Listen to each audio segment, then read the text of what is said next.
नमस्कार, मैं कशिश और स्वागत है आपका राजनीतिक गलियारे में। आज हम बात करने जा रहे हैं यहाँ पर महाराष्ट्र के साथ साथ राजस्थान और उसके साथ साथ मध्य प्रदेश की सियासत को लेकर, क्योंकि अब तीनों जगहों की सियासत में कुछ ऐसा हो रहा है जो पहले भी घट चुका है। यानी कि हमने देखा शुरुआत से कि मध्य प्रदेश में क्या हुआ था कि कैसे सिंधिया यहाँ पर कांग्रेस को छोड़ भाजपा में आए थे, जब यहाँ पर कमलनाथ का 1.5 साल में ही पार्टी से अलविदा हुआ था और उसके बाद सिंधिया ने यहाँ पर पार्टी को ज्वाइन किया, यानी कि भाजपा को ज्वाइन किया और शिवराज उस समय पर मुख्यमंत्री बने।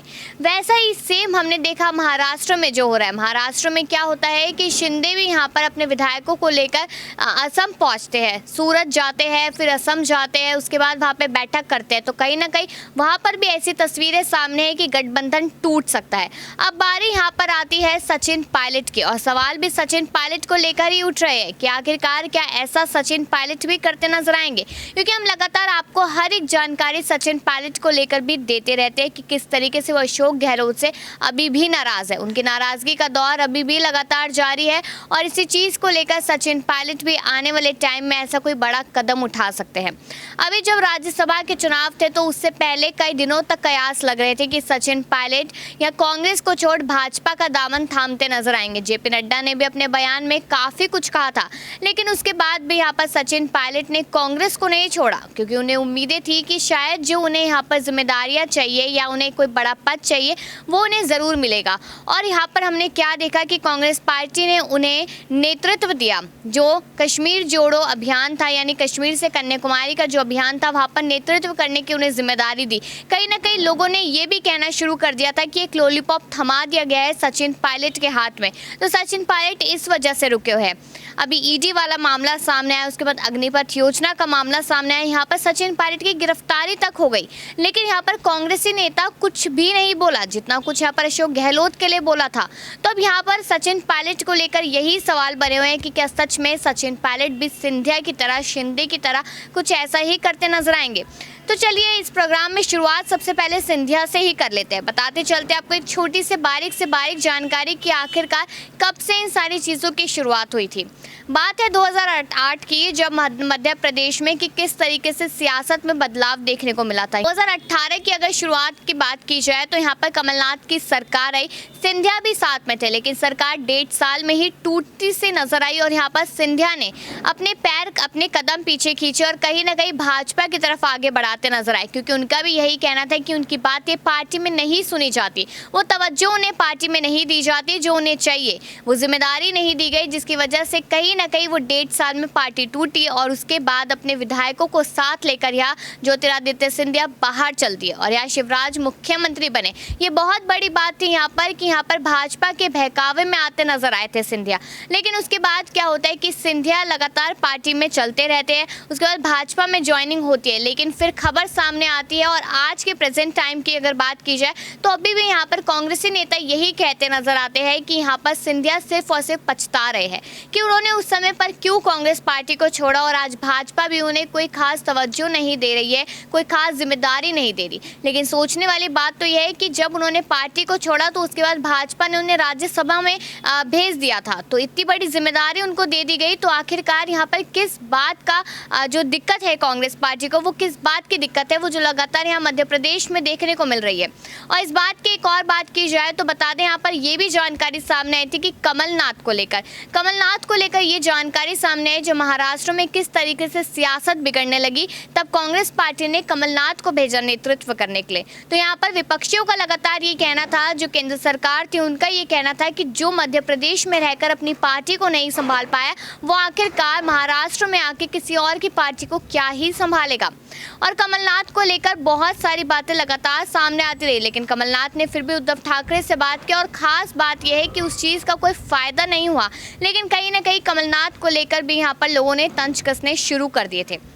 उसके बाद अब बताते चले आपको महाराष्ट्र को लेकर, तो बता दें कि यहाँ पर शिंदे के बारे में हम आपको काफ़ी कुछ जानकारी दे चुके हैं। बताते चले कि यहाँ पर काफ़ी टाइम से, यानी कि लगभग 2 साल पहले से कह लीजिए, यहाँ पर कहीं ना कहीं खटपट नज़र आ रही थी एकनाथ शिंदे के बीच में और उद्धव ठाकरे के बीच में।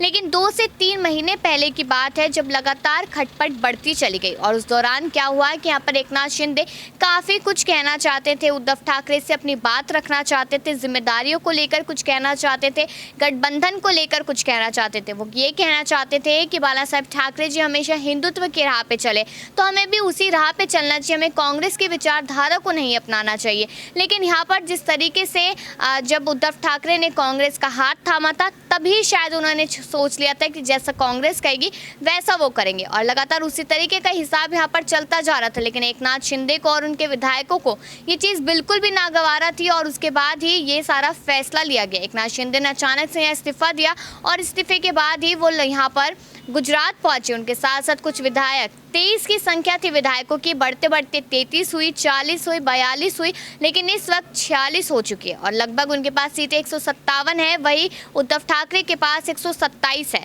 और इसके बाद कहीं ना कहीं अब ये कयास लगाया जाए कि एकनाथ शिंदे अब यहाँ पर भाजपा को ज्वाइन करते नजर आएंगे। लेकिन उसको लेते हुए एकनाथ शिंदे ने कहा कि मैंने ऐसा कोई फैसला नहीं लिया, जब तक मुझे सामने से कोई ऑफर नहीं आता तब तक मैं खुद से नहीं जाऊंगा। और रही बात उद्धव ठाकरे की, तो सरकार तो उनका टूटना तय ही है। अगर वो यहाँ पर महाविकास अघाड़ी को छोड़ देते, यानी कि एनसीपी और कांग्रेस को छोड़ देते हैं, और उसके बाद वो खुद से भाजपा का दामन थामते, तो कहीं ना कहीं कहा जा सकता है कि आने वाले टाइम में शिवसेना का जो अस्तित्व वो बचा हुआ है वो बच सकता है। यहाँ पर एकनाथ शिंदे ने अपने बयानों में काफ़ी कुछ कहा है।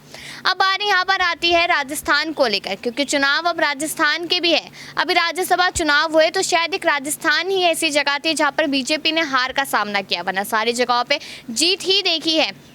और कहीं ना कहीं लोगों ने ये भी कयास लगाया यहाँ पर कि जीत जो हुई है राज्यसभा की राजस्थान में, वो सचिन पायलट की वजह से हुई है, क्योंकि सचिन पायलट यहाँ पर लोगों की पसंद है।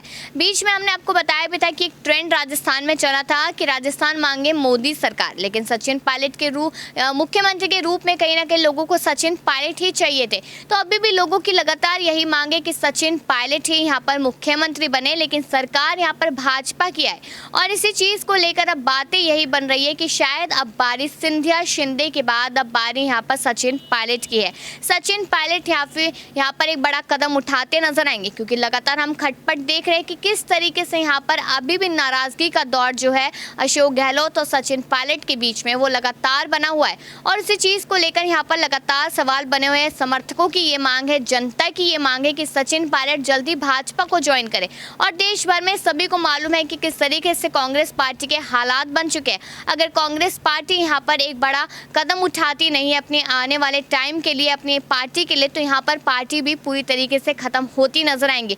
उससे आगे आपको बताते चले कि यहाँ पर और भी बहुत सारी जानकारियां हैं सचिन पायलट को लेकर। एक आखिरी में बता दें आपको कि 73 सीटों वाली बीजेपी 103 पर पहुंच जाएगी, मतलब बहुमत पार। ये तब होता है जब सचिन पायलट यहाँ पर भाजपा का दामन थामते हैं। अगर सचिन पायलट ऐसा कुछ करते हैं, अगर वो सोचते हैं कि आने वाले टाइम में मेरे को एक बेहतरीन जिम्मेदारी या बेहतरीन पद मिल सकता है, तो शायद लगता है कि वो भाजपा को ज्वाइन करते नजर आएंगे। तो शायद मुझे लगता है कि यहाँ पर सिंधिया को लेकर, शिंदे को लेकर और सचिन पायलट को लेकर काफ़ी कुछ जानकारी हमने आपको दी होगी।